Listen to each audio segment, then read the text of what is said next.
When fascists are trying to take over a government, as they love to do, that's their favorite thing. I like Pez and video games. Autistic people love trains. Fascists love destroying democracies.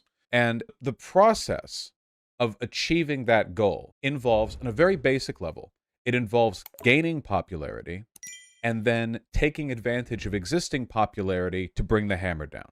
Donald Trump was the guy to energize the Republican Party. They needed somebody like him.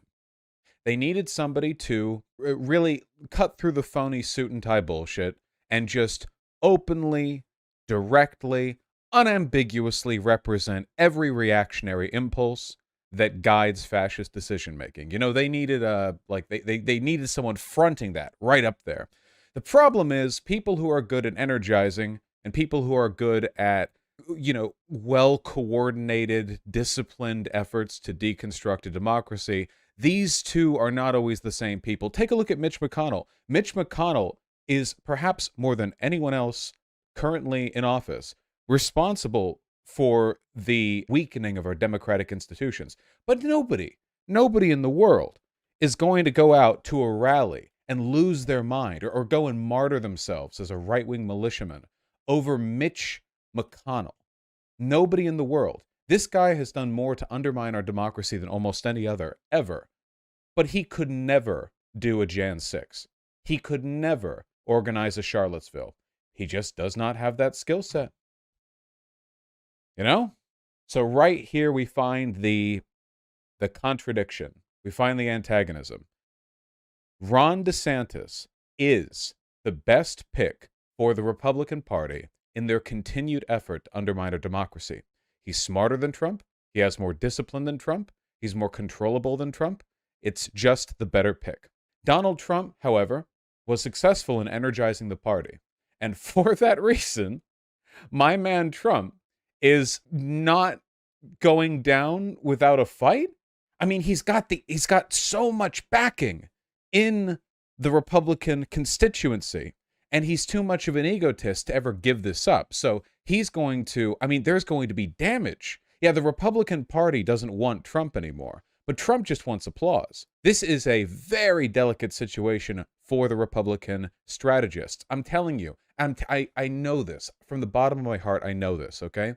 Right now, Republican strategists are quietly praying he dies in his sleep before it gets any worse. That's what they want. They do not want a primary, a 2024 primary between DeSantis and Trump. They don't want it because DeSantis can't go that hard against Trump because Trump is beloved by his party.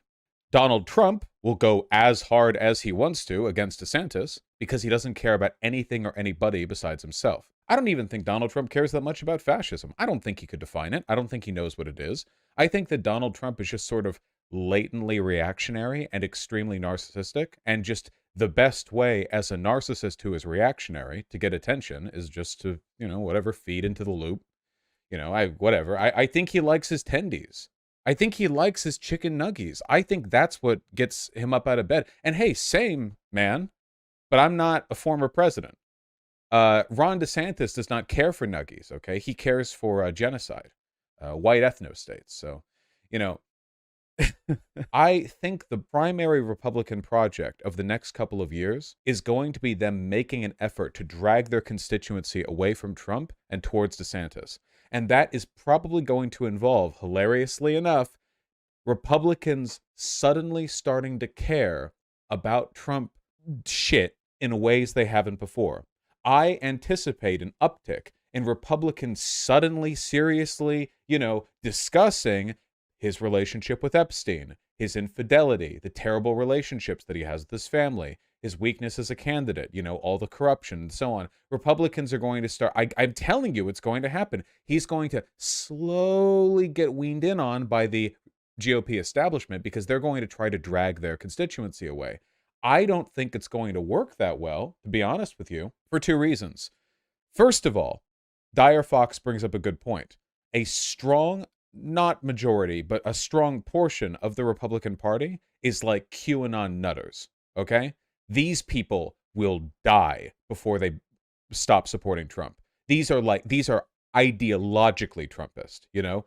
They don't just like Trump, they're in. Those people, I don't think, are going to just move over when the GOP tells them. You know, I do not anticipate that. It's too much of a cult. You know, these cults are dangerous. It's risky. You know, cultivating kind of behavior. That's one.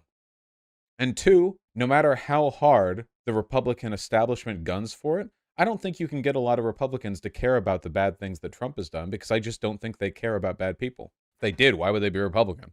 It's going to be really, really difficult preserving Trump's constituency in the GOP and moving it over to DeSantis. In fact, I'm willing to commit to this even more. I'm willing to say, I actually think that I can't believe I'm saying this, but I sincerely mean this.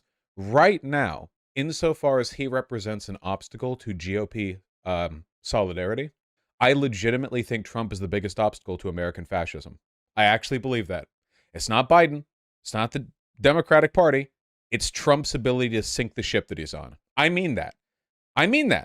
Trump is on the wrong ship. He wants to be on the wrong ship. Trump's on SS fascism over there, but he's got a bomb vest.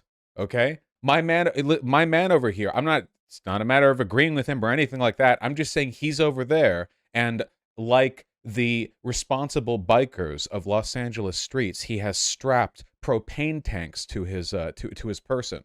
You know, if a car hits them, it's both their problems now. We'll see. I mean, I can only hope, right? If nothing else, it'll be very funny. It'll be great content. Why don't they accept DeSantis as VP? Because they can't have Trump involved anymore. Trump is too corrupt and unstable. He's not smart enough to fully facilitate the death of our democracy. You know what I mean? The society that we live in is stable enough that the Republican Party can't just like do a military coup, you know? It has to be this protracted, like months or years long siphoning away from our democratic institutions, followed by really well coordinated efforts to replace people in key positions.